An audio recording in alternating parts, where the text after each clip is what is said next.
record. There we go. Okay.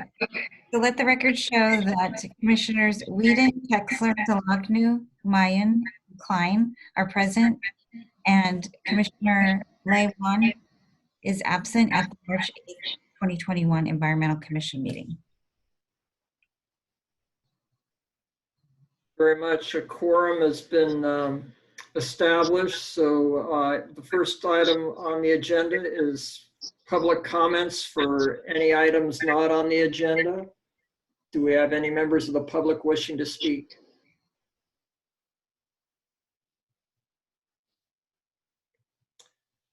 Okay, we'll move on then to the first item of our normal agenda. The first item is the Environmental Commission meeting minutes for the February 8th, 2021 meeting.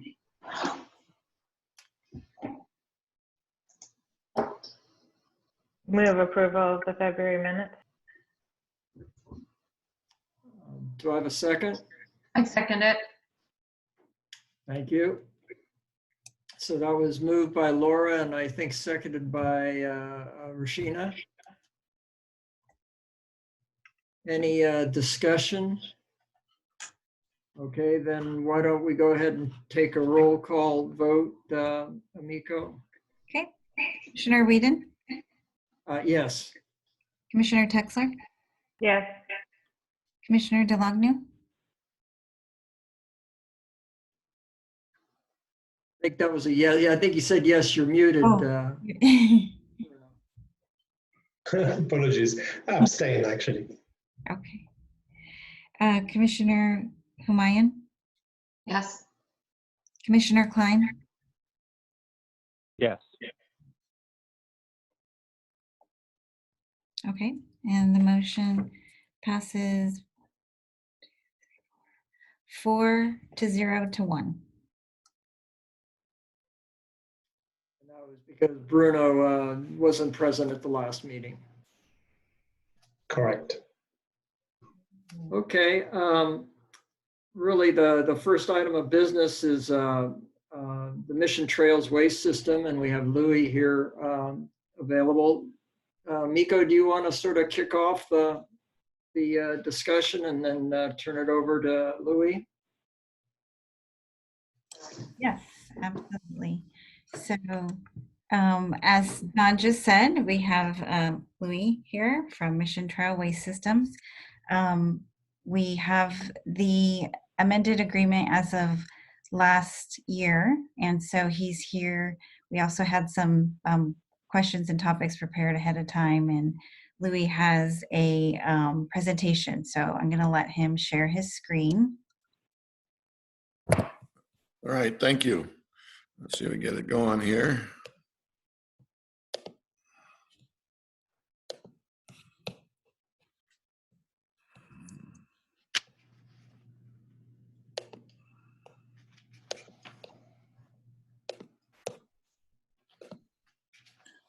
All right, I hope everybody can see this.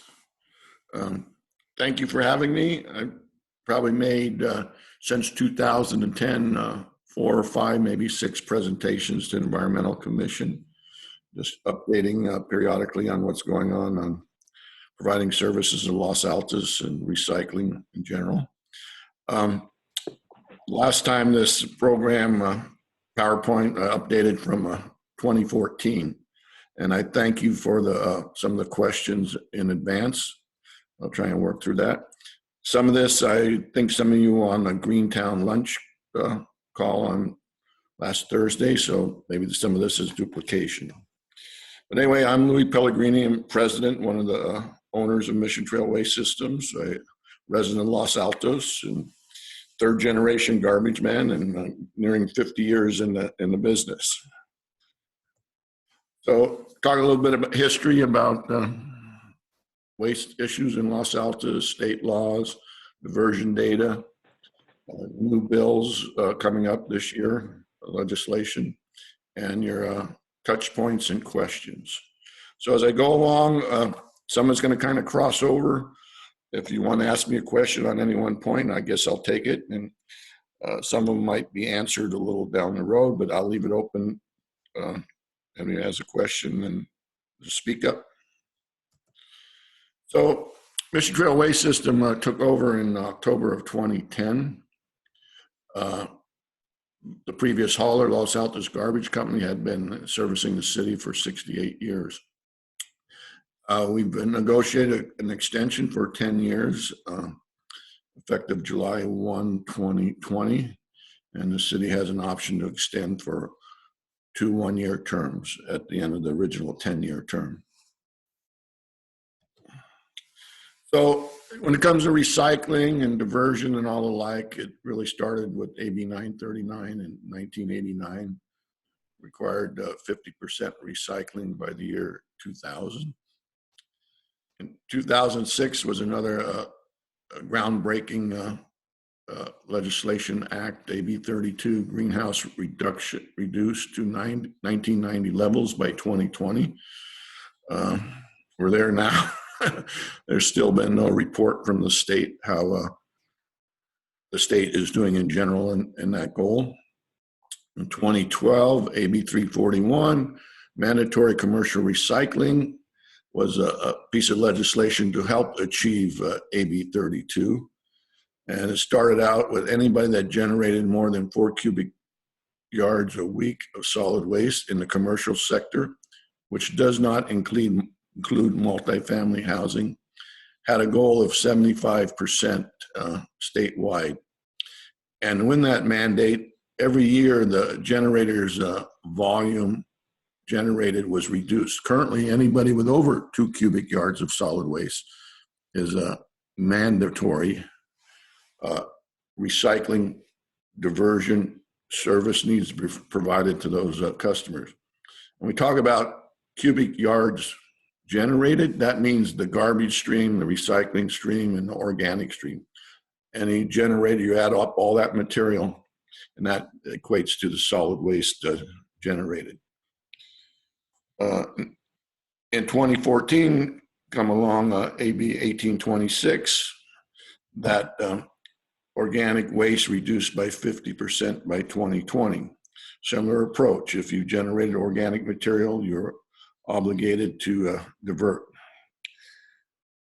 2016 was a big one, even bigger than anything in the past in regard to recycling, was short-lived climate pollutants, which is really organic waste in the landfills. It needs to be reduced. This one really has some teeth to it, and was enacted in 2016, but the regulations were not finalized and approved until about 6 months ago. So everybody's behind on the obligations that are laid out in this piece of legislation. And everybody's asking for relief from the state or this legislation, jurisdictions, counties. It's a major lift for everybody, but the state's holding everybody's feet to the fire that, and you have to report on your progress annually. So a little bit about the history. We took over in October 2010, but these years at the top here, let me see if I get a pen on this. This is calendar year ending 2011. So all the way to 2020. Some of the data we have current through 2020, some from the state hasn't been released yet. So we have our landfill tonnages every year that went to the landfill.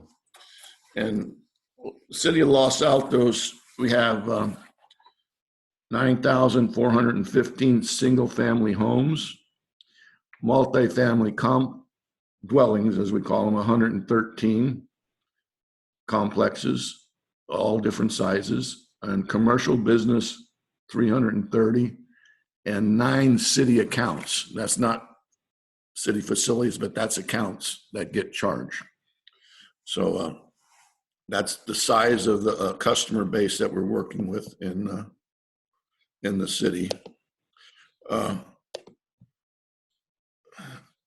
So rough number here, what the tonnages total generated in 2011 to 2020, in general, we reduced everything by almost 6%. Source reduction, whatever you want to call it. So even from 2011, the total amount of material generated has decreased, which is part of the goal. On this next set of numbers here is the percentage of each of the material: 29% landfilled, 45% composted, and 27% recycled. And it varies every year by the stream of material. There's a lot of things that drive that: economy, product, drought, construction. This construction diversions counted in this recycled column. But in theory, this is when I use the word diverted because these are gross numbers. What was composted is what was recycling compared to the total.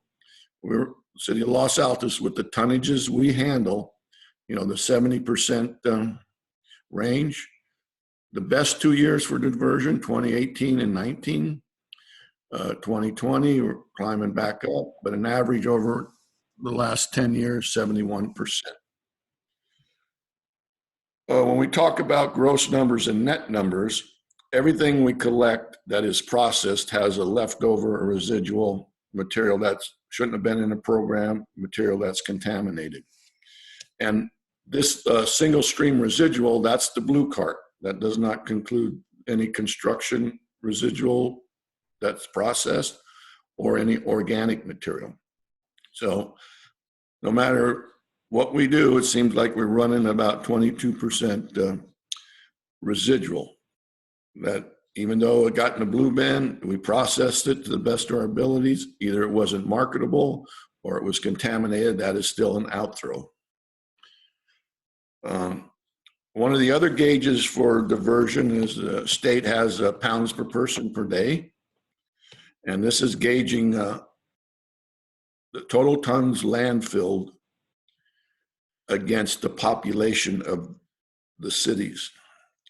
So this target, pounds per day, the 4.4, that was the calculation to be 50% below 1990.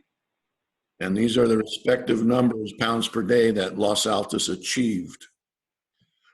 So we're way beyond the 50% goal of AB 939.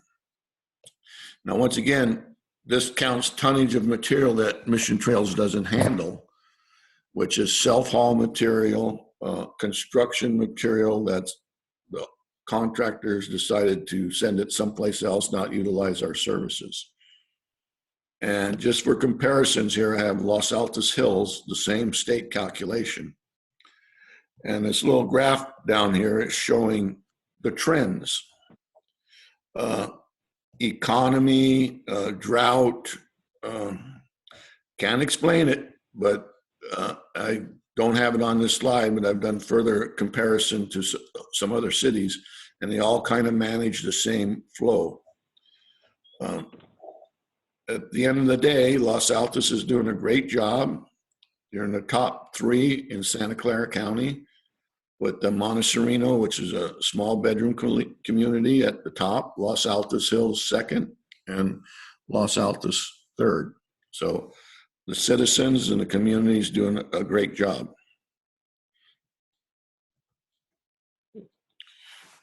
So we're doing good. We want to do. Can I ask you a question? Can you go back to the previous slide, Louis? Sure. Sorry about that. Just want to make sure I'm clear on this. So if I look at the top, we're still producing as much garbage as we used to produce in 2011, 10 years later, right? That's the number one thing. Yes, 2020 over 2011.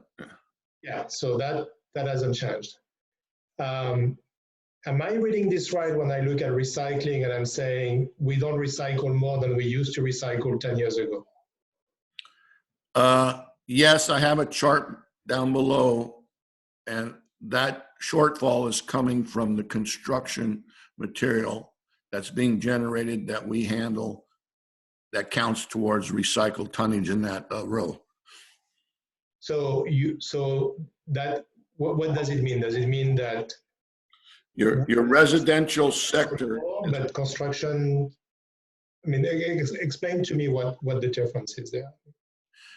So this is the blue container, your blue cart if you're in a Right. resident, blue cart if you're commercial, all that tonnage plus any construction material. When somebody remodels a house or a commercial building's built or new housing developments being built, the city has ordinances that require that they have a work plan to divert material. And there's penalties, I believe, in zoning if they don't meet that goal. So when I say recycled, we lump the construction material with the blue container together. Okay, so just a fraction of that would be technically recycled, I guess, because some of it is not recycled. Right. The recycling tonnage has been running about 6,000 plus tons a year. I think I have a chart down below that shows. Okay, all right. Now, so I'm looking at the landfill also, we're still sending the same amount of garbage to landfills 10 years later, right? Like 2011, 2020 also. Right. Basically these numbers are very consistent, right? We produce as much garbage as we used to 10 years ago. We still send to the landfill as much garbage as we used to 10 years ago. And we don't recycle more. Well, I guess we'll talk more about recycling later, but the recycled portion hasn't changed either, right? Yes. And then when I'm looking at Los Altos versus Los Altos Hills, that difference in terms of pounds per day per person, is that due to construction mostly, or is that due to other factors? I think it's mostly due to the number of multifamily complexes in Los Altos compared to Los Altos Hills, which I don't think there are any, Yeah. and also commercial businesses. My understanding there's only one commercial business in Los Altos Hills. And I think there's been a lot of construction up there too over the last 10 years. So all these things help change these numbers. I don't have a lot of information on the particulars for Los Altos Hills. Okay. So, but there is a difference between the cities. This calculation pounds per day per person is on population. You can also do state has a similar number on employment, which is another way to judge it. So Not all cities are the same, have the same customer base. And you look at the state, a lot of cities don't have the programs that we do. Northern California, in particular the Bay Area, and I'm proud to say that Los Altos has some of the state-of-the-art recycling services in place. Okay. So I think part of the difference could be explained by the fact that we have obviously more commercial in Los Altos and Los Altos Hills. And Correct. we obviously produce a lot of garbage. So that could be the explanation, right? Correct. That's okay. All right. Good. Thank you. So these are new pieces of legislation that are on the table right now. I think the closing date for new laws was at the end of March. So just real briefly, the Basel Convention is an international agreement for waste material moving between countries. The United States was out of it. Therefore, in theory, certain countries in the agreement were not supposed to receive material from the United States, in particular, the recycling streams of what's important. Now that we're back in it, that free flow of material will make markets more available. AB 881, plastic diversion, recycling, export. This is a complicated one, but the big issue nowadays is plastic in the ocean. What's plastic? What type of plastic? But no matter what we do, what we set up now, a piece of legislation like this could change the rules. SB 343, Alan, is truth in advertising. The chasing arrows, the resin symbols, the marketing on products that say they are recyclable is all in question. And this is a California bill. Oregon might be moving in the same direction, but we have a nationwide material coming in. So this is a tricky one. But like everything else, California is a bell ringer. What happens here usually flows across the country when it comes to the waste processes.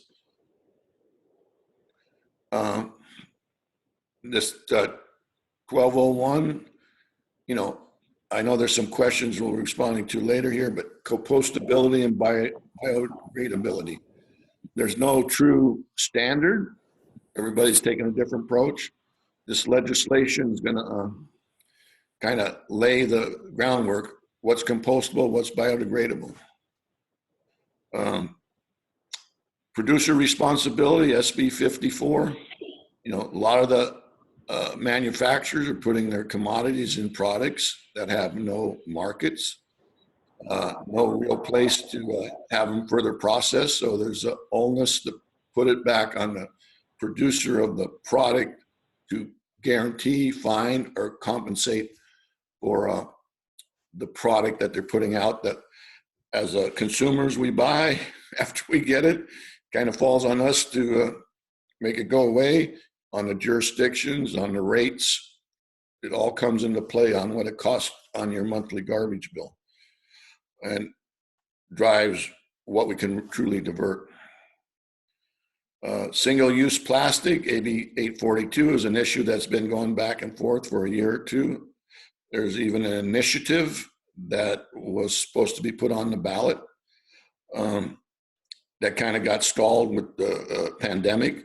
Will probably pop up this legislative year. Types of plastic containers, minimum recycled content, to AB 478, to put the onus on the manufacturer to buy back some of that material that they put into the product that they sold into the consumer. And then organic waste implementation strategy, that's got to do with 1383. So these just hit the streets now. There'll be a lot of back and forth, but a lot of these things will affect recyclability. What you're supposed to do with it, will it count for diversion, not count for diversion? It's an ever-changing landscape, especially when the legislators try to come in and fix something. So this is one of your questions, curtain market and diversion. I got some slides here that kind of delve into this, not in specific order as these questions, but I think it'll help explain my responses to these questions. So early on, we talked about diverted material in that one item that you were questioning. The blue line is the blue container, whether it's commercial or residential. We're in pretty constant with a little uptick here in 2020. The red line is the other construction material. So as neighborhoods, you've seen a lot of construction over the years. It kind of dropped and it's kind of picked back up again. So in particular, there was a substantial commercial stuff going downtown there for a while that kind of stopped. We assume it's going to pick up again after the pandemic and all the high density housing that the state's trying to mandate. But we think about what everybody's doing. This construction is a big piece of the total waste stream. So recycling material markets. This is the aggregate value for all materials sold. What comes out of the blue bin, after we take it to our facility and process it, bale it, and market it, this is the average value we got for those materials. I have a slide that gets a little more detailed on the materials, but it's been a roller coaster ride. When we dollars per ton. Go ahead. What's the unit? What is that value based on? Is it per ton of recycled material, or is it? It's the aggregate. It's the aggregate of all the materials that we can get out of the blue stream and market and sell. I have a shot down below that shows you what all those materials. So a lot of things happened since 2011. China soared, economy, trade wars. And now we're dealing with container availability. The ship stuff needs to move offshore. So all of the value of this material that we process offsets the cost that we charge through the rates for the customers. This isn't going right into the bottom line. We use this to offset everything else that we need to cost us to operate. And we as the hauler at risk for this roller coaster ride. The market goes down, we can't come back and ask for more money. The market goes up, that goes in our bottom line. But this is a historical portrayal of what's been going on. So if I break it down, fiber is mixed paper and OCC right now, the cardboard. Once upon a time, we had newspaper, but that's basically gone away. So the fiber that we get out of the commercial blue bins is 70%. The glass, 20% average. And the metal, aluminum cans, tin cans, and other small metal items, about 5%. And plastics, about 3.8% of what we market. Now, technically, everything's recyclable. In the process, it could get contaminated. We could sort it out, put it in bales. In the case of China, they stopped accepting it on plastic and even the paper. They had stringent residual limits, almost unachievable. So yes, everything is recyclable. I could spend hundreds of dollars to try and sort out a particular stream of material, get it baled, ready to go to the market, and there's no market for it. Can't sell it. Storing it under roof, outside a roof, is an expensive proposition. And environmental issues on permits and stuff. So yes, a lot of things are technically recyclable. Are they marketable is the bottom line on that. So here's a little farther look-up of what the percentages in each year of what the stream of material. Aluminum cans have been holding pretty steady. 2020, they were up. That's the most valuable commodity. The mixed glass, once upon a time, all the glass was color sorted because it wasn't, the technology to collect it was either way back in the day, every resin had a little bend to segregate the material. Then we went to the single stream in the compaction in the truck upon collection. And the facilities that process this, all the glass gets broken. So it gets sold as a three-color mix.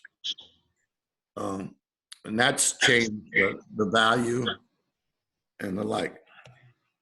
We have the plastics, the HDPE and PET plastic at the bottom.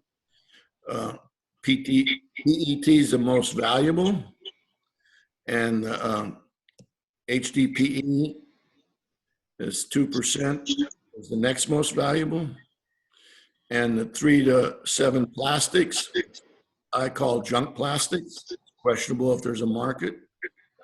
And sometimes it's a negative market, less than 1/10 of 1%.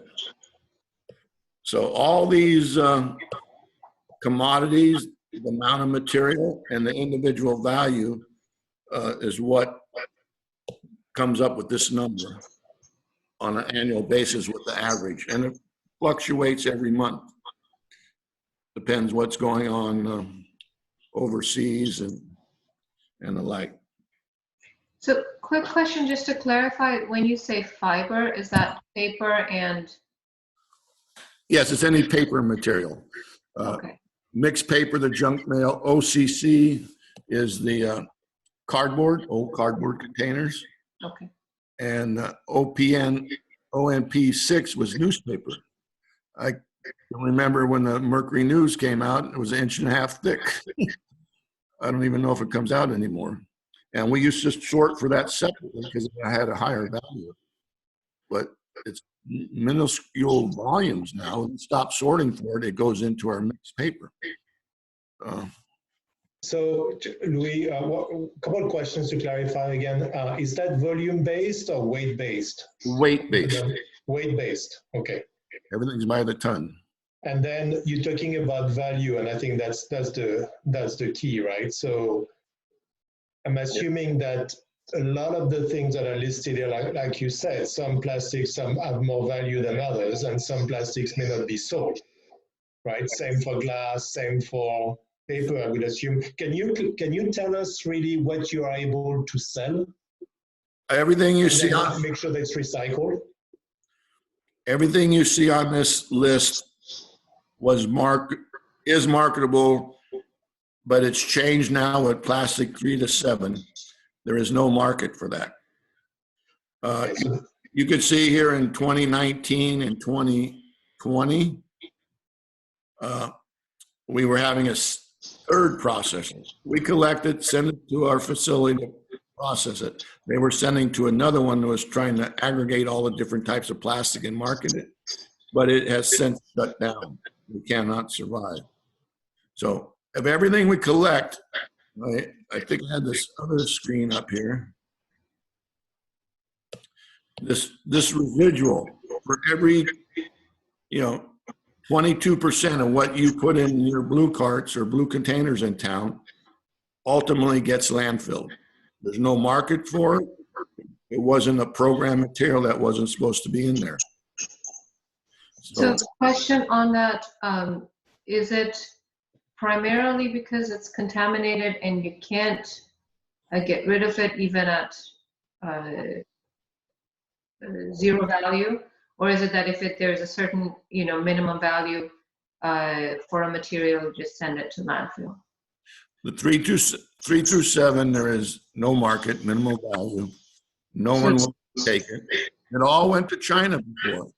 China wasn't picky back in the day. China soared the contamination levels, and if you send a container over there, and usually you're sending 30, 40 containers at a time, it gets over there, they don't like it, they send it back, and the bill's on us. So the level of contamination is not reasonable, not acceptable. We spend a lot of extra money trying to get all the little bits of plastic. The single stream mixes everything together. Mm-hmm. When you try to sort that out, I got some shots here of the sorting line. Okay. And so does that mean that all 3 to 7 goes directly to landfill? Currently, yes. Currently, okay. So the single stream residual is basically your recycled line at the top. So of the recycled line, 75% roughly you are able to sell. Remember, this recycle line up here has the construction. That's right? So it's less than that, obviously, right? So it's like, it's like 6,000 tons instead of 8,000 tons, I guess, right. From what I remember. Right. So you are able to sell about 75% of what you collect in the blue bins. Correct. That is sold to who, and where does it go? Well, I'm a processing facility. There's brokers. The paper mills, there's brokers all over the country that have the relationship with the paper mills. And we compete the different brokers against each other. So we will get a order for 20 containers, and each container is 20 tons. And we try to get the best price. Some brokers have gone out of business since China soared. There are plastic brokers that they have the market all tied up. There's always a middleman in something. Right. So you build a relationship with the brokers. We need to get movement. We got the space to store this. We need to move it as fast as we can, and we need to get the best price we can. We can't sit on it for 6 months, 8 months, a year trying to get better prices. So it's a chore to move this stuff and get the best price. And we use the different brokers. Now the brokers are not obligated to tell you all the facts. And that's one of the questions. What's in-state, foreign? We got a pretty good idea, but they don't always tell us, and they're not obligated to, and they won't, because it's it's their business model.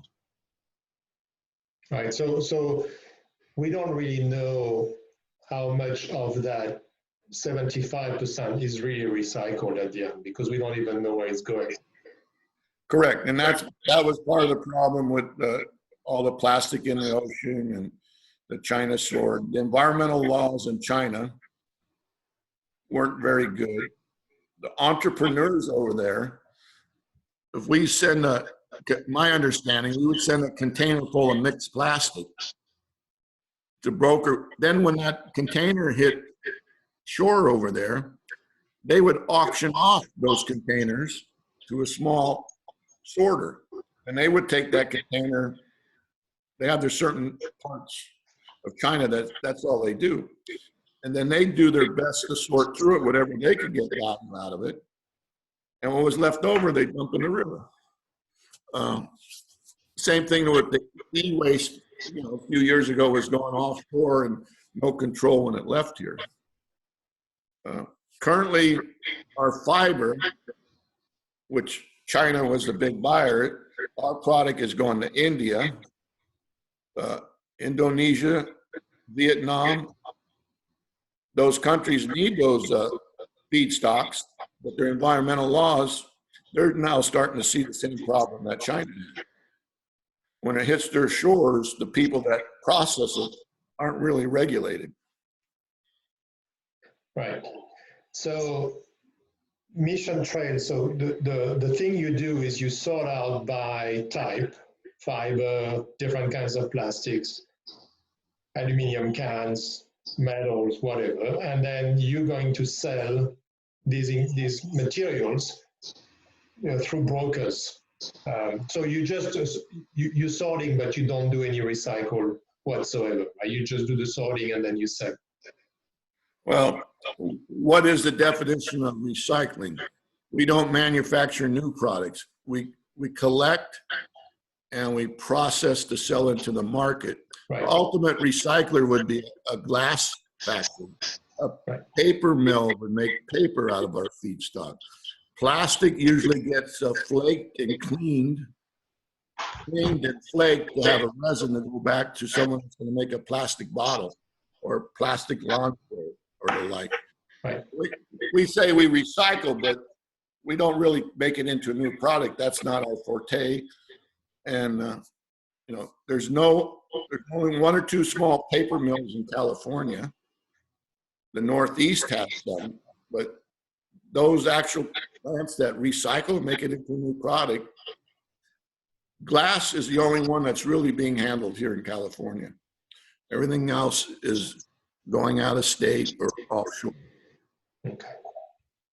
So what about the construction materials? What happens to that? That goes to a C&D processor that is right here in Santa Clara County, and they calculate all the tons coming in, and they calculate all the material that gets converted. And when you think about a construction project, during the course of the project, there's different streams of material that are being generated. Dirt could get excavated, concrete, demo work, wood that's not painted or treated. You got sheetrock. You have metal studs. So once again, all this stuff gets mixed together, and it goes over sort lines and magnets to divert out this material that could be reused somehow. Once upon a time, the wood that was coming off was going to a biomass plants, or it's actually being burned to generate electricity. Those all got shut down because there's no longer any tax credit, and they're not viable. So sheetrock's another thing that could be blended back into a soil amendment. Scrap metal is a scrap metal. Concrete gets crushed. The soil could be used as a cover at a landfill, or, you know, cleaned up and sold back for road construction and the like. So once again, C&D is another whole process with markets and different issues. The facility we use averages about 80% diversion at a facility level. So they will grade a box that comes in what they see in it, and then we'll apply certain diversions, but every box is different. Every construction job will have different material at different times. Okay, so that's interesting what you said. So am I reading you right? Are you only, is of the construction materials that are collected, only about 20% are recycled, is that correct? Based on your 80% diversion rate? On the blue card, 80% is recycled. Right. So 22% residual average over the last 10 years of the blue cart was landfill. Right, and then for the construction materials, you said it's the other way around. Correct. Yeah, so it's 80% going to landfill, 20% being recycled. Right. Okay. Like the concrete, if you have a box of pure concrete, you're probably getting almost 100% diversion. If there's a, you know, brick in it, that needs to get sorted out. The rebar will get sorted as metal. If wood box, you know, if it's painted, that all has to go to a landfill. So each commodity's got a different market. So I wanted to move into the plastics here. That's always a hot issue. So basically there's 7 types of resin, and that's usually the chasing arrow and the resin number on the bottom of the container. Well, 1 and 2 are the highest value and marketable. These other resins are in all kinds of different products. So the toys, we see quite a few toys. You know, these are pretty good. The plastic bags and these other plastics, it's the volume of those, never really tested it, but all that would be basically hand sorted down a sort line. Just for Los Altos here, my philosophy is, technically, most people don't know the difference between plastics. They think it's all the same. So we said we will take 1 through 7. And mostly we want the rigid stuff, the bottles, the jars, the tubs, the trays. If we could find a market, and sometimes we have it in a container where we can get it to market, keep it out of the landfill. If we were to say, put all those other types of plastic in the garbage container, the gray one, that means it's going straight to the landfill and you lost any opportunity to recover it. So we know there's a lot of technologies out there. They got bugs trying to eat the plastic, technologies that turn the plastic back to oil. There's potential in the future. You know, in 2010, we said, let's get it all and see what time shows us. So all this stuff about plastic, it gets confusing. Most of the calls we get, people are saying, what do I do with this? What do I do with that? If it's plastic, put it in a blue cart and we'll figure it out. So this was some of your other questions here. I don't want to read it all, but I try to really put, so our gray cart is going straight to the landfill. There's some communities are sending it, we call it back-end processing. That cost our tip fee at the landfill that shows up in your rate structure is about $50 a ton. If we sent that same garbage truck with that gray cart to a processor that's going to try and sort out material, you're looking at $200 a ton.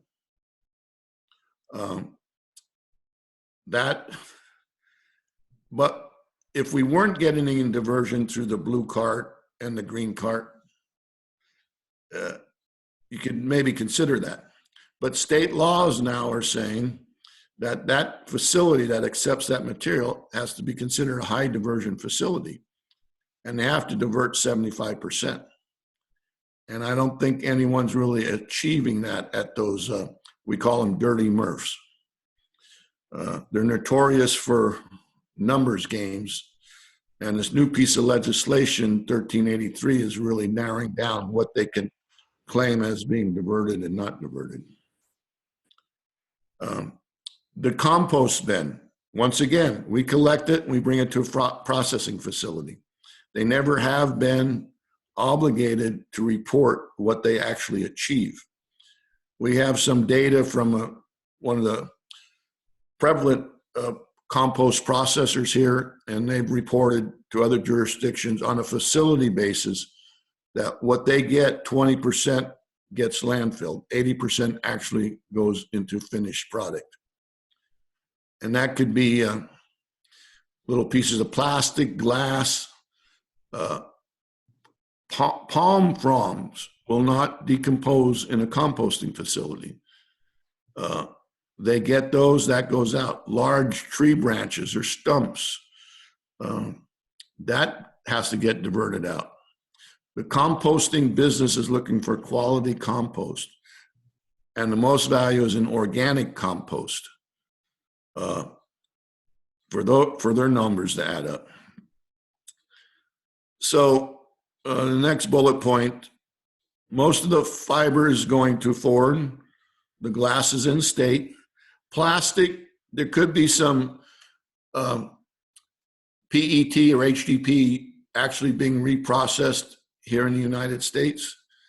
And it can't go to China. Some of the other countries have been taking it. But once again, once it goes to a broker, they have no obligation to report, even though some of the new legislation is going to try and put the onus on them to do that.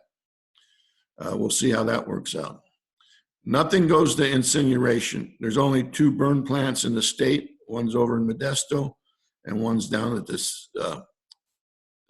City of Industry in Southern California. They won't pass the environmental muster for air pollutants and the like. That window got shut about 20 years ago.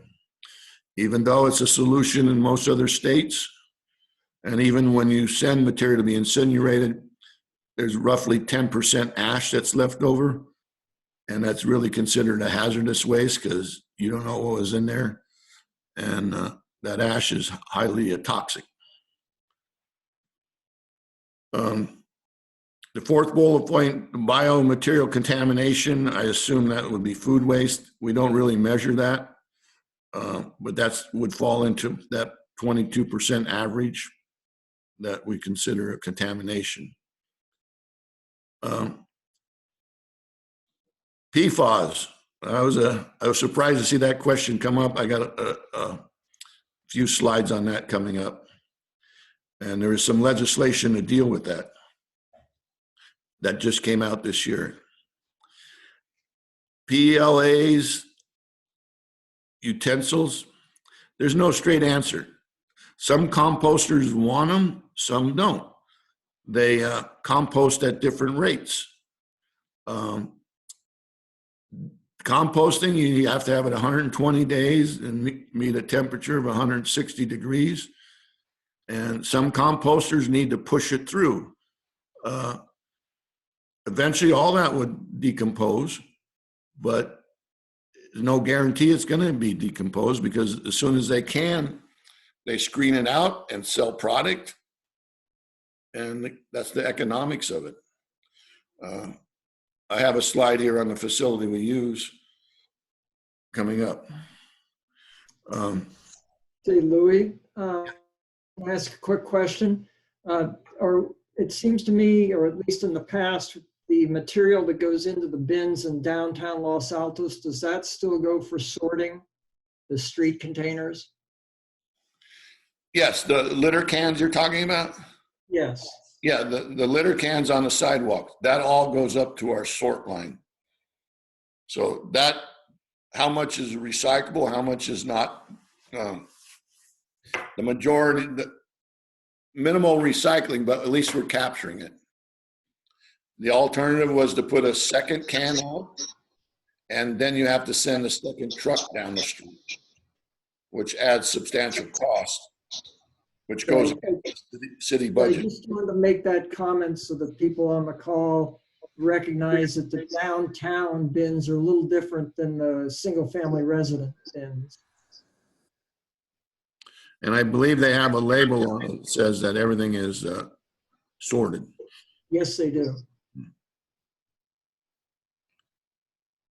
So the residents of Los Altos are doing their part. You know, you're asking how we can improve the current recycling rates. The producers need to step up on responsibility for the packaging they use, extended producer responsibility. Have a market for it, or pay for the handling of the material. It takes all parts of all sectors that really improve the marketability of these materials that everybody is saying is recyclable. We can find a market, we're going to get it there because we're incentivized to get the best we can for it. And the other thing about Los Altos, as a resident, you pay as you throw. That means your garbage cart, you have 4 options: 20 gallon, 32, 64, 96. And there's a different cost associated with that. You get a 96 gallon blue recycling container and the 96 gallon organic container. We have a lot of households that have asked for a second green container, which we make available at no extra cost. There's not too many that ask for 3 big lots, a lot of landscaping, but we want that material to be diverted. A lot of people have landscapers. We're not sure all that material's coming in through our collection system. A landscaper might just take it and go dump it someplace at the cheapest rate. Multi-family complexes usually have a landscaper. That stuff is probably leaving and not being accounted for. That would all go through diversion. But so we're not capturing everything. It could be beneficial, but you're chasing a lot of different contractors and the like trying to get numbers. PFAS. I'm not even going to try and pronounce the real the names of that. Apparently, it's a chemical that's been used for a lot of years in this country, and I became aware of it like 3 or 4 years ago because in the landfills, in the leachate, all the juices that come out of the bottom of the landfill are showing substantial amounts of PFAS in that leachate, what makes it difficult for them to process the leachate before they can discharge it, usually into a sanitary sewer system. So, so there's a piece of legislation by Ting, 8019, to prohibit the sale of plant-based food packaging in a state that contains PFAS. So is the question, that chemical never goes away. And as it said here before, it's in pizza boxes. It's in candy wrappers. With the onus to compost more, a lot of this food soil paper products go into the composting process. Is that chemical coming out of those pizza boxes and candy wrappers or bags getting into the compost? The compost goes into a production of human grade food. Is that chemical coming back around? So this is about as much as I know about it. I know the waste industry is really focused it on landfill leaching. The composters will probably start testing for it. As I said earlier, everybody wants an organic compost, which would have the most value, but it has to be truly organic. And some of these chemicals and other constituents in your green cart could have issues with their ability to achieve those goals. So our materials recovery facility. We collect the material here in Los Altos in our collection vehicles. We go to our transfer station where our trucks are parked in Santa Clara, and Los Altos materials then transfer hauled up to our MRF, Materials Recovery Facility in San Leandro, where we are currently processing 300 tons a day on 2 shifts with 24 FTEs sorting through the material. We have disc screens, we have eddy current. We're now looking at some robots with AI capability on some of the container stream to be picked off. Our system can process 20 tons an hour, but there's a lot of manual picking going on. And like I said earlier, you want to pick out a certain type of plastic, there's going to be a set of hands to do that. The technology isn't there to really sort out plastics. AI could be the solution, but that'll be for the rigid type container, not the film plastics or some of those 3 to 7, in my opinion. My understanding, it takes over 1 million pictures for the AI to understand what it's grabbing, and you have to slow down the belt, and there has to be less material so they can spot that robots can start and pull it off. An employee can do 30 to 40 picks a minute, but there's people picking through all the stuff that goes through the blue cart. Some of the larger cardboard and fiber, there's disc screens where the material's fed over the disc screens and the smaller particles fall through, so you have a lesser burden that to pick through. This line right here is our fiber, and we got quality control at the end, 4 people to pick out little pieces of plastic because the market won't tolerate those little bits of plastic showing up in the fiber bale.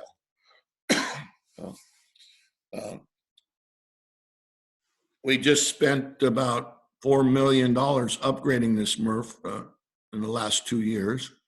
It's over 20 years old now, and it's a major capital investment to sort out this material. It's probably costing $150 a ton to have this facility process the material to achieve the goals that we've accomplished. To get that cost down, I got to be able to do 40 tons an hour. And those mean there's 2 lines of everything is how you get more throughput.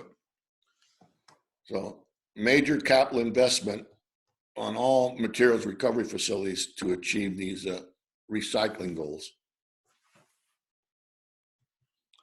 Composting site, City of Los Altos, we currently use Newbie Island Landfill, which is Dixon Landing Road and 880, the closest one. They do open windrows with aeration, and they've just invested a lot of money. It's projected what we pay now is going to double in the next 10 years. So roughly that composting currently is costing about $78 a ton. It's going to go up to $150 a ton with all the new mandates from the Air Board, Water Board, and 1383 on the amount of residual that they can accept and the amount of contamination they can have in their finished product. Recycling costs substantially more than landfilling. And then we always have the pressure from the ratepayers and the council about what the garbage bill costs are. And that's, for me, that's kind of the dichotomy. Everybody wants to do better, do more. But as you work through the process and you get to a council and they got to make a decision, they always want to go for the best deal in perspective to rates that the customers need to pay.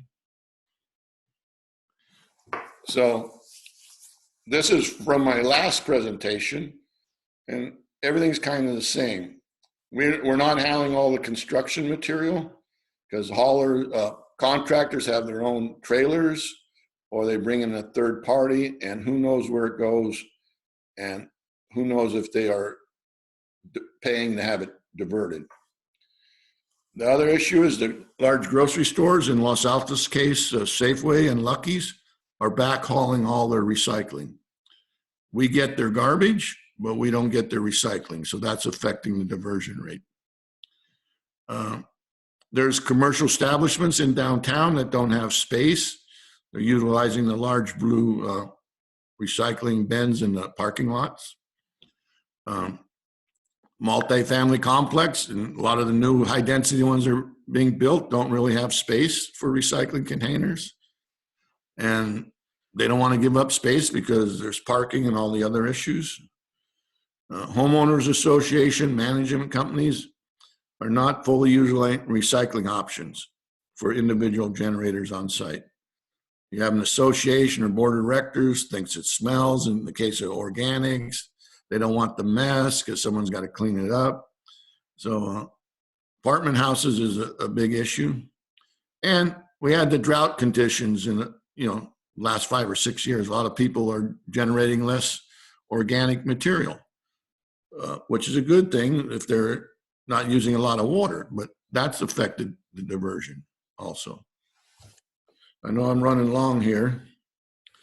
So this AB 1383, what's written in the law, allows the city, almost mandates the city do some policing of customers. In theory, someone's going to be looking in the green bin to make sure there's no recyclables in there. They're going to be looking in the blue bin to make sure there's no organic material or garbage in it. And they're going to be looking in the garbage bin to make sure there's no organics in it.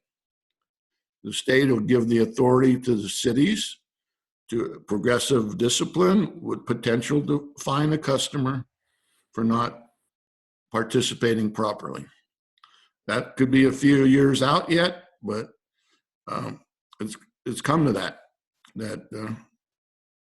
we've incentivized everybody by only paying for the amount of garbage you throw away.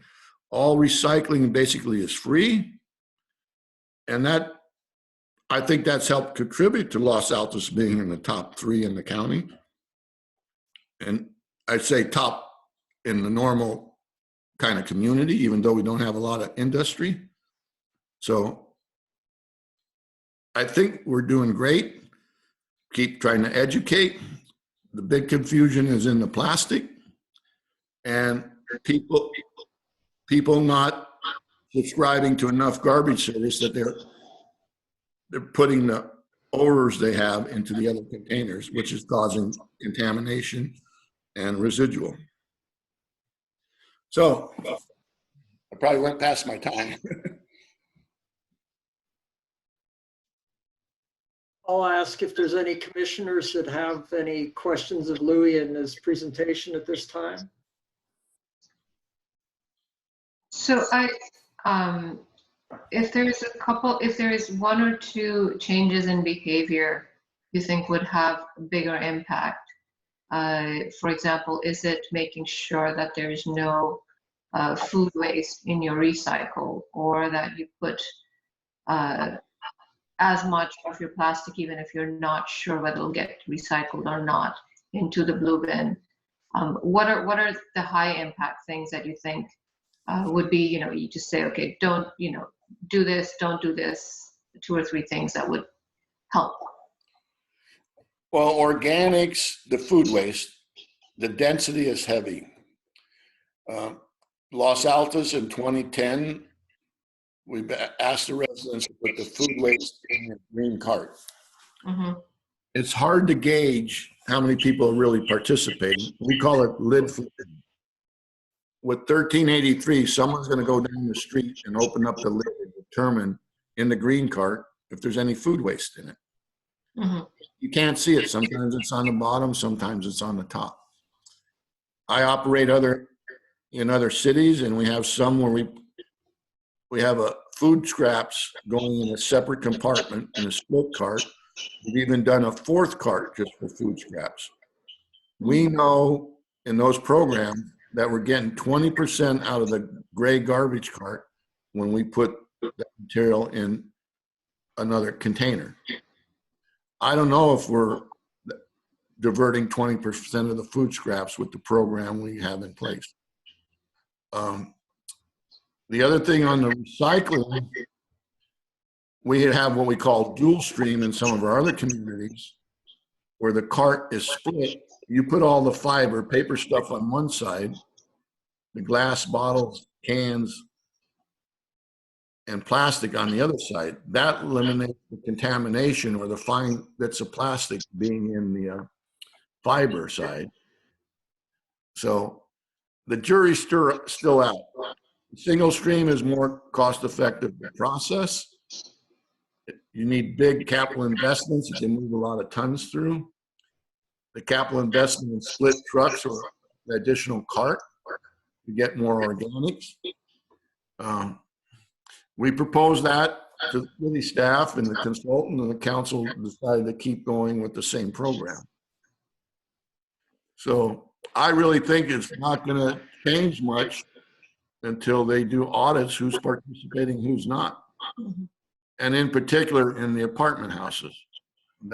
You got people moving in and out, you got managers, not enough space. Commercial's doing pretty good. Now, all these laws talk about 50%, 75%. The commercial waste stream doesn't have, in general, the type of material to achieve those goals. A restaurant, but you got a shoe store, you got a barber shop. When they passed these laws, they didn't take into account the different waste streams and what's really in them. They just threw a percentage out there. And on a commercial, on a good day, you're probably diverting 35% of what's generated. I've never seen the community do much better than that. It's just the makeup of the material that's being generated. Okay. All right, so I heard, given if we don't change the way we do our carts, et cetera, then food waste in green carts is maybe the one message that I think- or that people can do. No. I think we would see somewhat more diversion. Now, we could pick through every ounce of material, but your garbage bill on a 32 gallon cart's about $40 a month. The garbage bill could get up to the same price of your cable bill, cable TV, if you want to put that effort into it. Cost into more diversion. There's a fine line there, from my experience dealing with communities.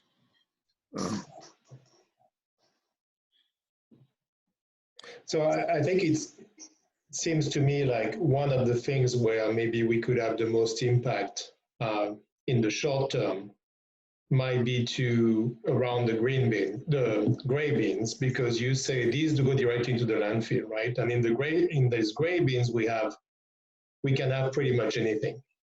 We can have plastic, we can have paper, we can have food scraps, and all that goes into the landfill. So I think if it's not sorted out at the facility, then maybe there is something that can be done if it can be sorted out a little bit better at home directly. Correct?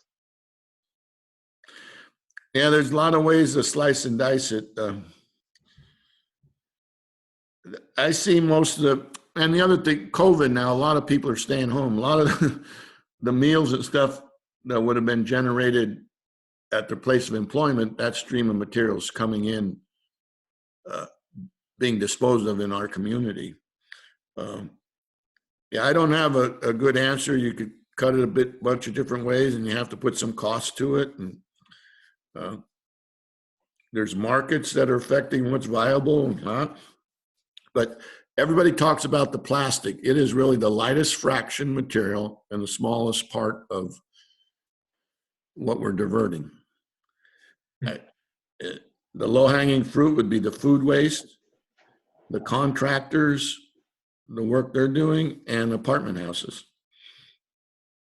So regarding the contractors and the construction materials, is there anything that could be done in that area so that we know what's going on? Because you're saying basically they're using their own contracting people to take the waste, and we don't know where it's going, right? So it probably goes to landfill. That would be my guess most of the time.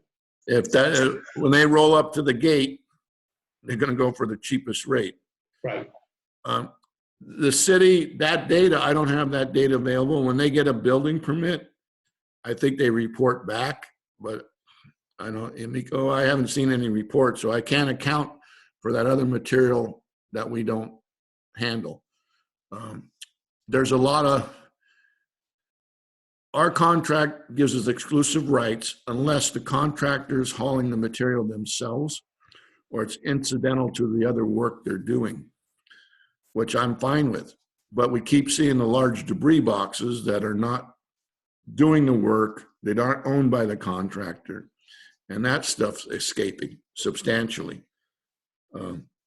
I know we would get diversion, and admittedly, the customer has to pay a little bit more when they go to get rid of that material from the construction site because it costs more to process.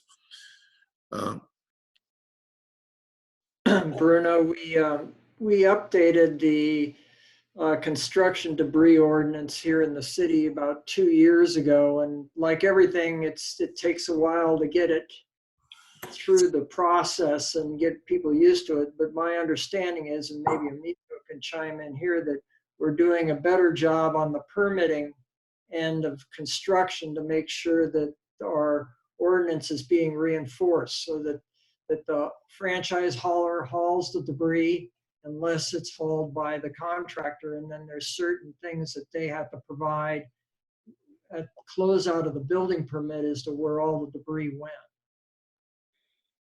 Yeah, I think it's just, I think there are contractors that are able to do some, what I would call green demolition, which means it's done piece by piece and everything is sorted out and most of it can be recycled. That's the idea.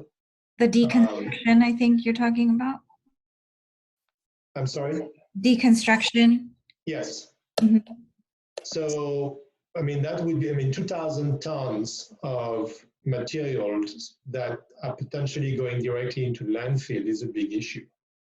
And I think, we probably would want to take a look at ways of minimizing this and through the, building permits, whatever the option would be, but that probably would be an area where we could have the biggest impact, trying to avoid that goes to landfill. Somehow regulate that a little bit better.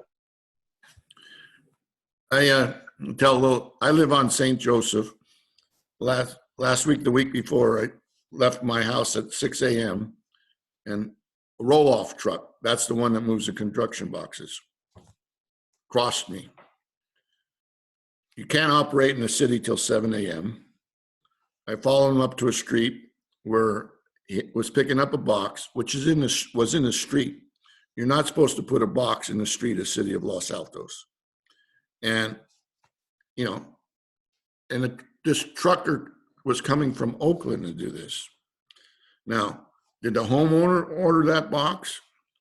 Was there a contractor ordered the box? Did that house even have a permit? These things slip through the cracks and they come and go so fast you can't keep track of them. I found 2 that week in my neighborhood, and and they're off the books. They weren't following the rules, and ultimately the homeowner, the property owner, has, because they're letting that happen. You hire a contractor, he goes down to City Hall, says he's going to take care of everything, but someone saw that, they ought to put a red tag on that construction job because they're not following the rules. But you got to catch them first. At this point, I think I'll ask if there's any more questions from commissioners, and then I'll give an opportunity if there's any questions from the public. So anything else from commissioners for Louis? Do we have any members of the public that have a question regarding this part of our meeting? Don, hi, it's Donna Staten here. I have a quick question for Louis. Do you think there would be any tolerance or benefit to asking consumers to do more sorting at home? Is there any movement in the industry? I think in Europe, you know, people at home sort more than we do. And do you see that could be helpful at all or not really? Germany, Italy, Japan, they got 5 or 6 containers. Right. To do that sorting. Then you have to get that in a collection vehicle and keep it sorted. That would be a whole revamp. And basically going back to the 1970s when recycling got started, there was a newspaper went in one, glass in another, tin cans, aluminum cans. To keep costs down, labor costs, everything got thrown together in one bin. The state has just put out a question here to the industry, you know, rinsing containers. Convenience is really what drives participation. It's got to be convenient or you're going to turn off a bunch of people. The single stream really made it convenient and somewhat cost effective, but now it's kind of biting us because of quality control and the market's world situation that not everybody's control at this point, I think. I think one of the suggestions, Donna, is that what we have with the agreements and everything that we have now, probably the single biggest item is if we can get things out of the gray bin and into either the blue bin or the green bin, we will increase our diversion rate and less will go to the landfill. So probably the education, I think it was Rashina that mentioned it, the education to the public about, you know, do your best job sorting. We've made it easy for you. The better you do, the better, you know, overall the community will do. When I look at the numbers for the single family homes, what their actual diversion, you're in the high 80s. The single family customers have got it, you know. Well, it certainly sounds like we could do some education and outreach to multifamily units, apartments, and things like that. So that sounds like an opportunity. Okay. Thank you, Louis. Yeah, building on what Donna was saying, so commercial would be another area where we could make some improvements, right? In terms of diversion, it's pretty low right now, you said. Your big generators, Whole Foods, Trader Joe's, Draeger's. Right. Probably the biggest, well, Safeway and Lucky, but those are the biggest generators in town. So you can't do any better there. Then you move down the totem pole. The restaurants, they all got organics now. You know, that's the low hanging fruit, and the biggest diversion generator is that heavy material. They all have convenient containers if they don't have room on site, especially downtown. There's communal containers in the parking lots.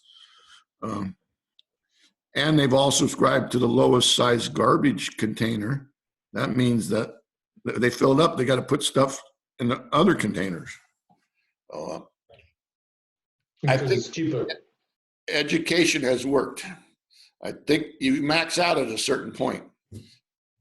Every year in our other contract, we go back and talk to them. Los Altos is doing a great job. The apartment house is what's lacking, and the construction material to account for it all. Thank you, Louis. Thank you, Louis, very much. Thank you. Yeah, appreciate you taking the time and educating us as well. Well, Thank that's- you very much. Yeah. I guess the apartment and commercial, if anything, we can try to, I don't know, to put some effort to change some things maybe, or bring some, I guess, the apartment buildings. Seems like they don't lack of space for the bins, right? Just the management that, right across from City Hall on the corner there, there's a big multifamily unit. The homeowners association absolutely does not want any organics.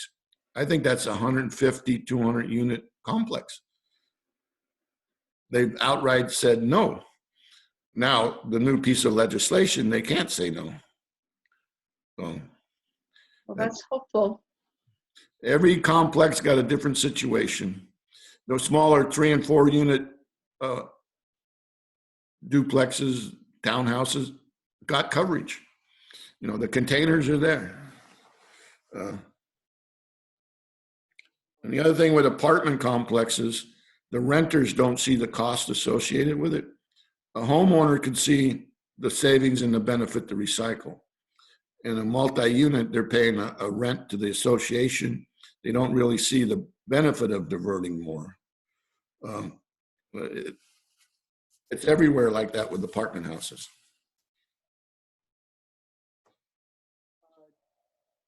Miko, do you have any other closing comments? And then we should probably move on with our agenda. No, I don't have anything else. Thank you. I apologize for talking so long. Thank you, Okay, Louis. it was really good, Louis. Thank you, Appreciate Louis. it. Thank you. Very good. I'm going to Very helpful.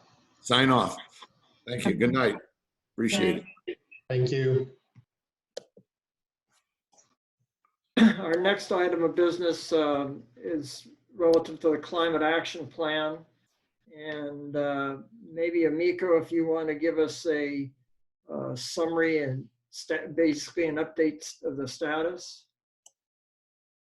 Yes, and as we are working with the subcommittee, if I leave anything out or you want to chime in, please, subcommittee, feel free. I'm just going to touch on some points that we that was included in the packet, excuse me. So since the last Environmental Commission meeting in February, we had 2 biweekly meetings with the consultant. So at the February 12th meeting, we discussed options for stakeholder engagement and also identify. Miko, I'm sorry, is this connection not good?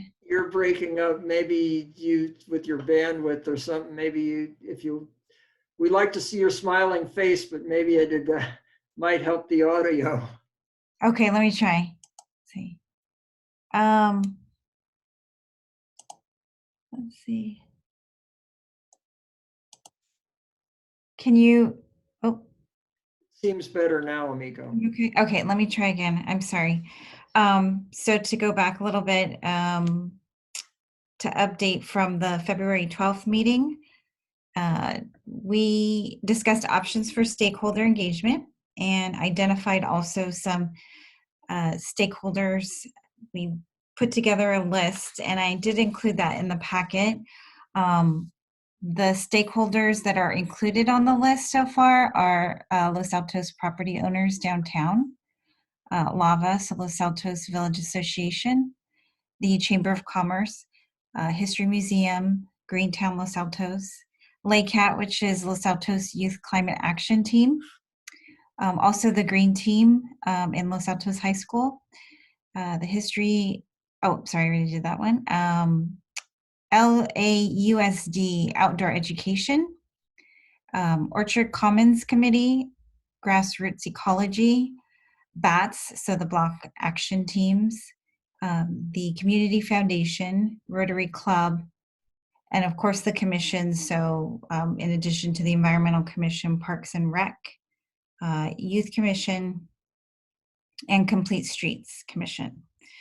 And so I had asked, or we had gone through and tried to get feedback on any other groups and stakeholders. And so if any of the commissioners have additional ideas to groups, they can send those to me.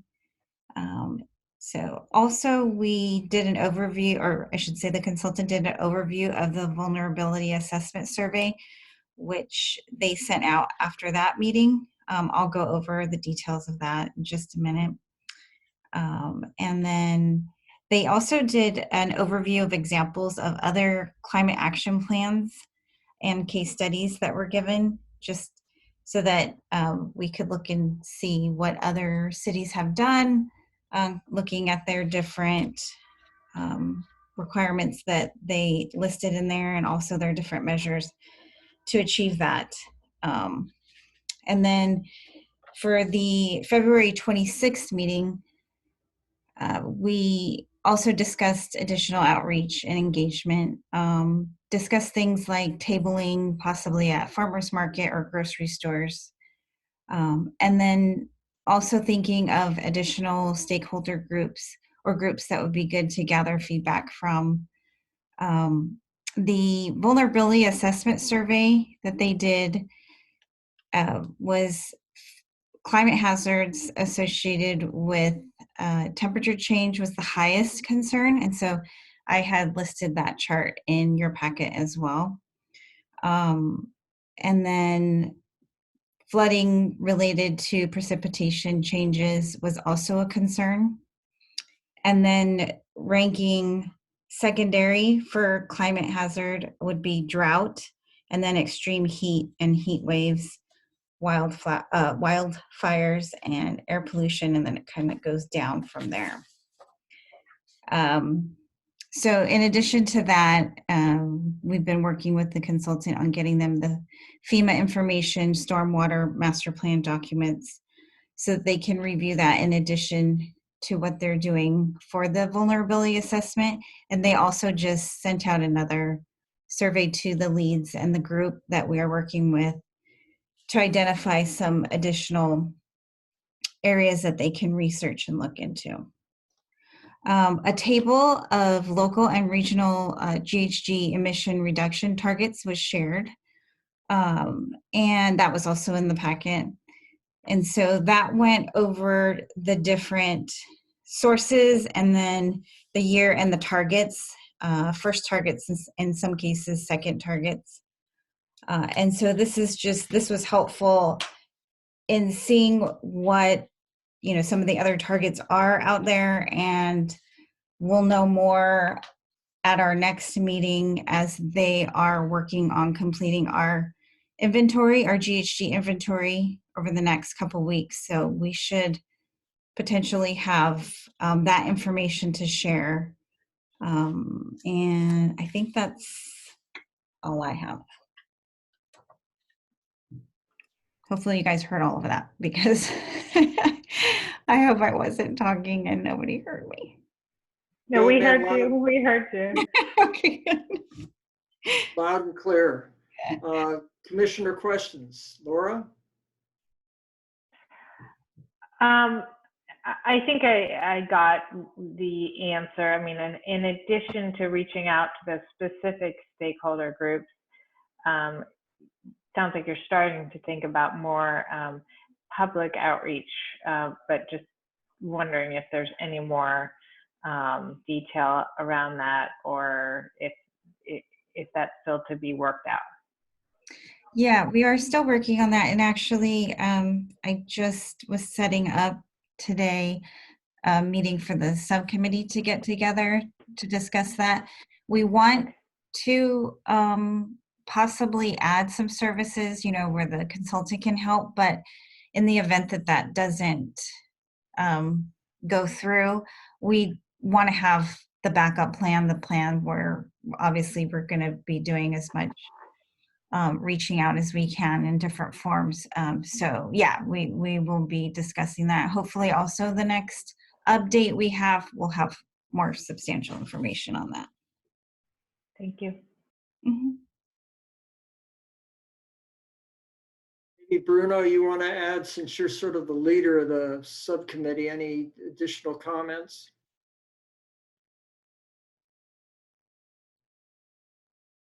No, I think I don't have any more comments. I think we had started kind of a discussion.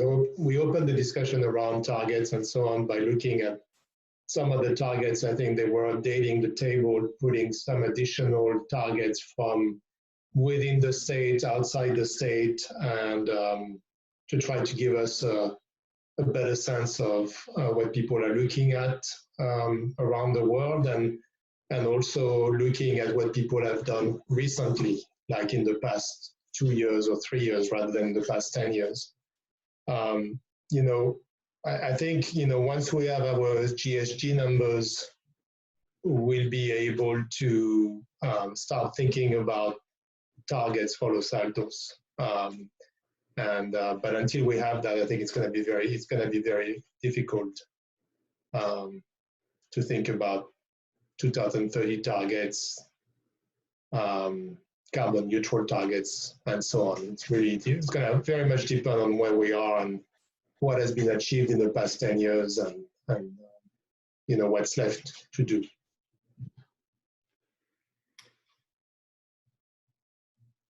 The one thing that I'll add in, Amico, was the example that was included with the package with Palo Alto. I found kind of interesting, even though I just had an opportunity to scan it and put it aside to read it in more detail. But was that a summary of their work, or that's because it was very succinct and it seemed to be well presented.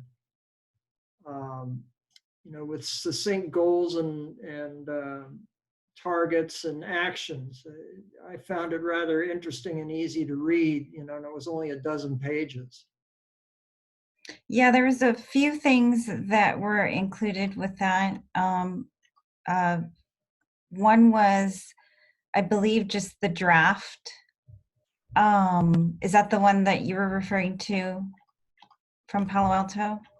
Well, it's called the Draft 2020 Sustainability and Climate Action Plan. Yes. Yeah, so that's their first draft. And yeah, I agree.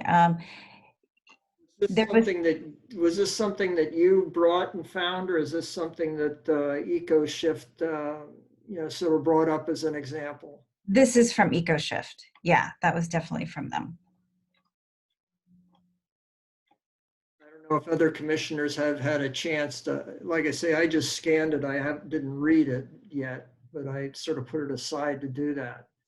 Any other commissioner comments on the documents included?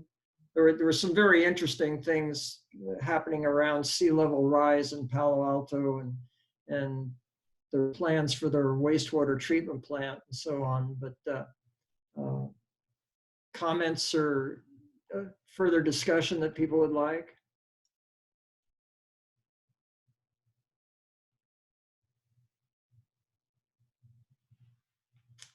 Well, maybe the commissioners are collecting their thoughts. I'll open it up and see if there's any public comments on the status report of the work on the climate action plan.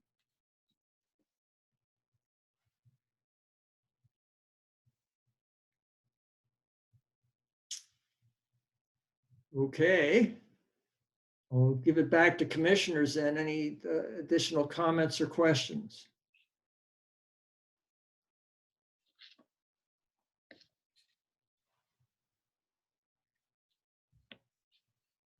No, I mean, I would just check and see if the subcommittee is looking for any particular input at this point. I mean, it looks like to me it's on the right track, and yeah, I don't know if there's anything in particular you're seeking. I think I'll speak a little bit for Amico and Bruno here, but the setting the outreach objectives, I think, is going to probably occur in the next week or two. And so we should really come back with a plan that we can all start promoting and perhaps gathering some assistance if the commission's going to be involved in some of these presentations or actions and activities. And so I think that's going to happen here pretty soon, because I think that type of work will have to be done in, it could even be that the the subcommittee starts doing some in late March and balance being done in April. Maybe you can correct me if I'm wrong here, Amico. No, I think you have it exactly right. I think, you know, most of it will be between the subcommittee. Obviously, we want to do this in the most efficient way, but also, you know, I think that because we have identified that the outreach is going to be a huge priority during this process, I think you're right, Dawn. You know, we are going to have to come back with a more specific plan. Again, if we don't get to add those additional services through the consultant, then, you know, it'll be an effort on all of our behalf to really, one, identify what we want to do and how we want to do that. I think the different stakeholder groups that we have included already on our list are going to be really key to making sure that we get the information out, and just making sure that we're doing this to reach the most amount of the community. Yeah, the other thing I wanted to just add is that at the next commission meeting in early April, I think we'll have a lot more information to share, very concrete information. And I think it's gonna, the discussion that we're gonna have around that is gonna be more concrete based on real numbers and potential targets and so on, I think. And then we'll talk about outreach also probably in the next meeting. So there might be a lot more on the agenda around the cap at the next meeting than there is today to discuss. Yeah, a lot of what's been happening lately, it's just, you know, what I call all the back work that nobody really sees, just really getting all the documents and data collected and the huge task kind of involved in that process. So it's hard because it's not anything we can really show you right now. But there has been a lot of activity from that side, just, you know, kind of letting you know that we're doing as much as we can now, so that, just like, you know, Bruno said, by the time we have the next meeting, we really do hope to have a lot more of that concrete information to share.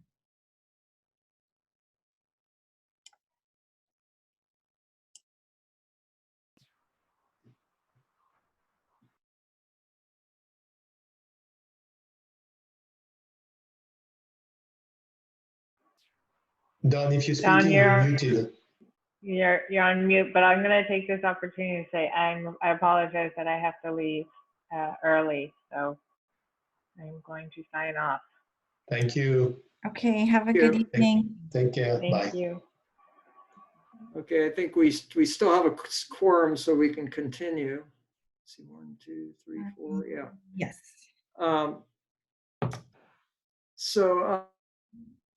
I won't go through line by line on the Environmental Commission work plan. We did change a few items, mainly because we're running a little bit late. So I thought at least give an opportunity for other commissioners to bring up items that are on the Environmental Commission work plan at this point. I don't know if it's something that you can share the screen easily, or I would have to go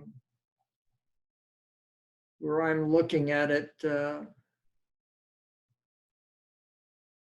So the only question I would have, Don, in light of the discussion we had today and the presentation from Louis around waste, I was wondering if there is something we should probably put on the agenda at some point of the commission to take a look at potential options, or have kind of a brainstorming session around how we could increase the diversion rate.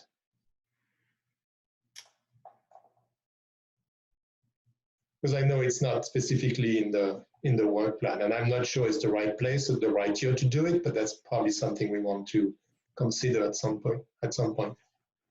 Yeah, what I was going to mention, Bruno, is that we do have an item in our work plan that is to assist in outreach to the community, especially we've identified commercial, and, as to what we can do to assist to get the word out, to increase the diversion rate in the areas where we're lacking that Louis pointed out. And I think that is an item in the work plan. Now, that doesn't, mean that, we can redefine that and broaden it if there's more specific things, but I agree with you that we should have that as a topic of discussion. And I think there's an opportunity because it is there in the work plan. So perhaps that would be a good thing to have on the agenda for the next meeting.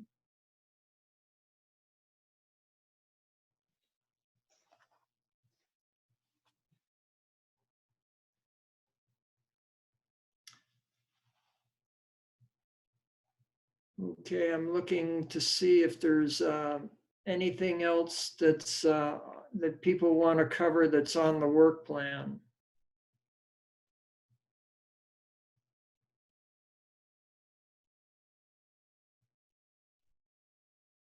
No, not really at this time. I just was wondering, I guess I keep asking the same question every time we meet, but anything new on the single-use plastics ordinance or work that's going on? Is there anything new on the staff side?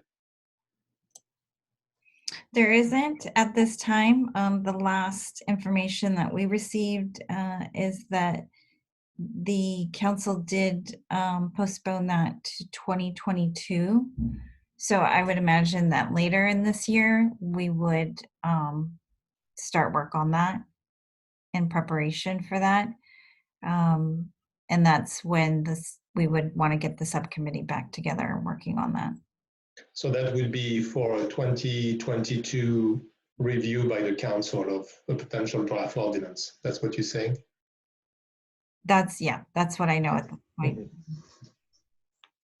There's two things that I think we also have to keep our eye on here. One is, I note that in the agenda package, Amico included I don't know if it's a white paper or whatever from a group about moving away from single-use plastics, which is a good read. So I think it's the group that's that worked on this break free from plastic or rethink plastic, yeah. And I know they're very active in it, and they're also active with a lot of the legislation that Louis identified. But there seems to be in the state, I think the landscape could be changing because I don't anticipate that all of these bills will make it, but I think there may be enough momentum to get some of them across the finish line. And the ones that come across the finish line may do a lot in setting the stage for future single-use plastic items. Now, that doesn't mean that the city of Los Altos can't move quicker with the things that it feels or the city feels, and we as recommending to the city and we, the commission and the staff, recommend to the council is what they can move forward with, even in light of additional legislation that often with the state, takes a longer period to implement with longer transition times. So I think that as this item comes back up, we have to keep our eye on all those moving parts. Mika, you have comments on that? No, I think you're right. Louis did touch on that and brought it up at another, meeting as well, that, I think maybe even in something that the subcommittee can be doing is maybe looking into some of this legislation that's coming out from the state. We certainly don't want to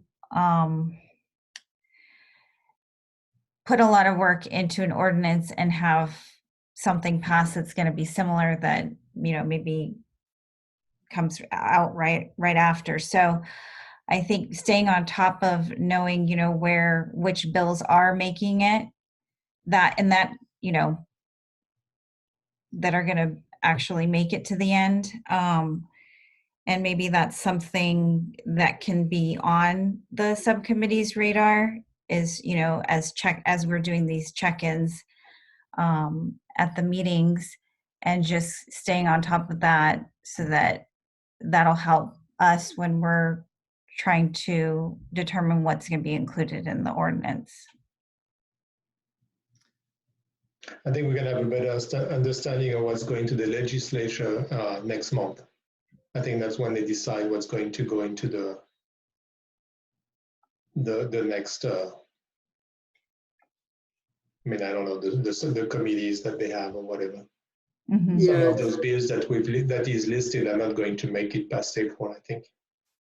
yeah, a number of the bills are still being fleshed out. Some of them Yeah. are placeholder bills that the details have to be worked out, and then they're going to go to the various committees for approval. There's also, Louis mentioned this, and I think I mentioned it before, there is an initiative that I believe is qualified for the ballot, and that was anticipated that it would show up in 2022 in the general election. However, if there is it looks like they've gathered signatures for the recall of our governor, which may mean that if all those signatures pan out and that makes it for a ballot, that may occur in November 2021, which means that initiative on plastics could be moved up to be with that special election. So that's a significant, a potential significant development. And there was one other thing regarding plastics that well, I had it on the tip of my tongue, but that's okay. Miko, you want to add anything on that? No, nothing else to add on that. I think going back to the stuff that was in the packet, this report from Rethink Plastics, I believe. I think it's beyond just single-use plastics. I think what you're looking at is single-use ban in some ways. So try to avoid to have any single-use items, whether they're recyclable, compostable, or whatever, and try to move towards reusable utensils in general. And I think that's something we should take into consideration in the subcommittee meetings with regards to next steps around single-use plastics.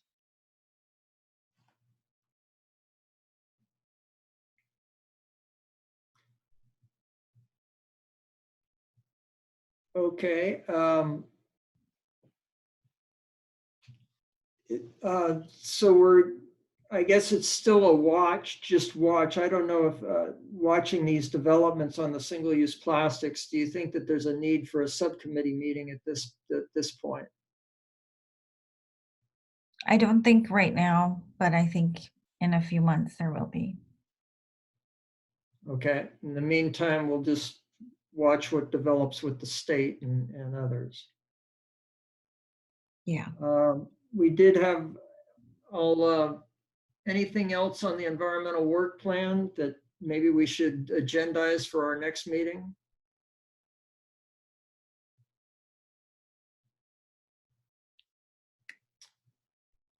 Okay, then I guess the last item of business is city staff updates. I have some. Is that okay, Don? Yep, go ahead. Okay. The joint commission meeting with the council will be on May 4th at 5 o'clock. Also, the city clerk had mapped out all of the conflict of interest maps. And so I'll be sending those to the commissioners to verify accuracy based on their address. Council will also be deciding the appointments for the commissions with openings. We have one opening, and so they have that on their agenda for tomorrow. So we should know soon the new member for the Environmental Commission. And then just a reminder that the Youth Commission is still accepting applications through April 14th. And then SVCE will be presenting at our May meeting. So I think we wanted to collect topics and questions for them, and those can be sent to me. And it would be good to have those by the next meeting so that we can get that on the agenda. I thought it worked out pretty well with having a few questions for Louis in advance, and my idea was to do the same with Don Bray. I believe it'll be Don Bray that will come and speak to us in April. So if the commissioners could put together their thoughts of any questions that they may want to ask of Silicon Valley Clean Energy, we can put together something and discuss it at the next meeting, and then get that in advance of Don coming to our meeting in April. May. He'll be May. That's bring the ideas in April, and he's coming in May. Thank you. Anything else, Amika? that Oh, was actually, Don, when you ask anything we want to, so we had a subcommittee meeting 2 weeks ago about the fund, the Environmental Commission Okay. fund. environmental education fund. Yeah, so should we kind of make some kind of a summary? We didn't, right? So next meeting maybe can be a potential agenda item, so we can all making some final suggestions, or not final, but maybe discussion about what we had started. Well, I'll pose the question to you, Lei, and Dave Klein, if there's anything you want to bring up at this time, or we just hold a place for you at the next meeting. Maybe we can hold a place for next meeting. How do you think, Dave? Hello. Hi, Dave. Hey. Yeah, I think that's appropriate. In the meeting, we pared down a lot of ideas, and now it's about fleshing out and making more specific the remaining possibilities. And I think it makes sense to discuss those next time. Okay, we'll put that on the we'll put a space on the agenda for next month, April. Yeah. Dave, while you got your phone connected, I think we're through with city staff updates. So the next is commissioner reports, and just wanted to touch base with, I know that you had the May 9th meeting of the council, to see if you had any takeaways from that. February. Excuse me, February. Why am I'm calendar challenged tonight. Hi. So I actually missed it. I was reviewing that just before this meeting, so I'll have to watch it on video and see if I can get a quick report in next time. Okay, and I see Laura Texler was for February 23rd, and she had to leave. So I can, I guess I can throw it open and see if any other commissioners will catch both those reports up in April. But is there any other comments from our commissioners on either of those meetings that they want to bring up at this point? Just a quick question. I just want to verify that those are now again reviewable by video. Yes. There was the time. Yes. Okay. Yeah, there's actually a couple different ways, David, that you could do that. You can get it through the Facebook page, and that's the quickest way. Okay. Because the videos that I believe the city clerk posts don't show up for a little while after, so you won't be able to get to those right away. But the Facebook, Yeah. Okay. yeah, you should be able to get to the Facebook ones right away. Okay. I'm gonna If you check need, that out. if you need the link, just I can send it to you. So just let me know. Thank you. And I'm on the calendar for tomorrow night. I'm going to try and attend that live. If not, I'll have a report out at our next meeting. And Miko, I was looking here in my notes to see if we need somebody for the other meeting in March or the next meeting. Lay Commissioner Juan is going to be at the March 23rd. I just need April 13th and April 27th. I can take one of the two. Okay, I'll put you down for the 13th, Bruno. Okay. Okay. We can pick up on the second one in April at the next meeting. Okay. Anything else to come before the commission?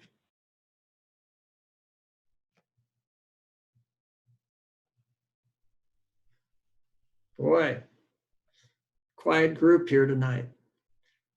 Okay, well, go ahead, David. I don't know. This is maybe just an aside, but I don't know how many of us have experienced this, but I lived in Switzerland for a few years, and that was a really amazing example of recycling. This was a long time ago already. This was in the early 2000s, but we had, our trash bags were very small, and they were like $1 a piece. And then everything else had to be sorted, like it was said, the newspaper separate from the cardboard, separate from different colored glasses, and you had to have it neatly bundled and out at the curb. And if you didn't do it properly, they wouldn't pick it up. So that stuck with me as an example of it being possible and culturally accepted. Obviously a very different culture, but just wanted to relate that. I guess I forgot to ask a question to Louis, is that now the single stream is economical in a way that they just they don't have to have different trucks or something, so it's hard to change back, but would be a little bit of a sorting, like we have two recycle bins, so one maybe we separate the glass, or at least we separate the fiber. I mean, I forgot to ask them. I don't know if any of you have thought about, I mean, it would be a good thing at all, like the paper and cardboard and those things are in one bag, and the bottles and cans in another. So at least they're not like totally mixed up. So when they arrive, would they be a little bit better?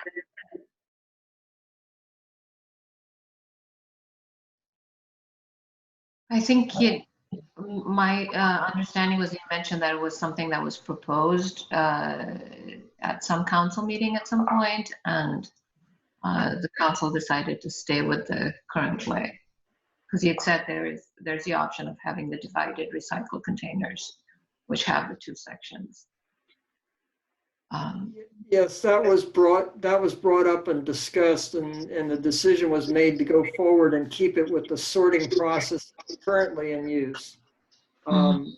If we went to a different type of sorting process, in other words, like split bins or something, that would have to then be a recommendation, and then obviously a change in the contract with Mission Trails Waste. The one thing I think we can do, and we should discuss these items at the next meeting, but you know, the things that can have the most impact, which sounded like, and this is what we should be discussing at the next meeting, is, you know, what can we do to improve what we have? And then the second part of that is, would it be logical to go beyond that, which we would all recognize that it would be a change. Meaning a change in the service contract and everything else, which is obviously much more difficult.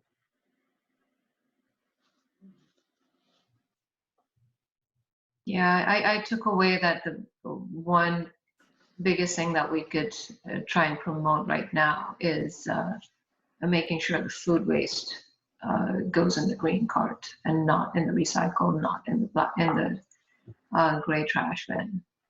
And that may be a relatively simpler thing to try and promote, not just at, and then get that at the apartment complexes and commercial facilities. Certainly bring your ideas for the next meeting, and let's discuss them and see if we can come up with some ideas. Certainly sounds like we should have some kind of a trajectory going down, whereas we've been flat the last 10 years in terms of how much is diverted and how much is recycled. Yeah, I mean, I think there is the issue of diversion. There's also the issue is that the waste is the same no matter what. Like 10 years ago, we were basically sending to recycling or composting or landfill the same amount of waste we are doing today. So yeah, I mean, that's a big issue too, right? So the waste is, we're not reducing our waste. We should be, but I'm not sure we can do much about it at the city level.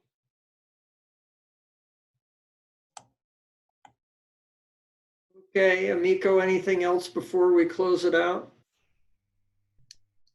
Nope, I have nothing else. Well, I want to thank everybody once again for their participation this evening.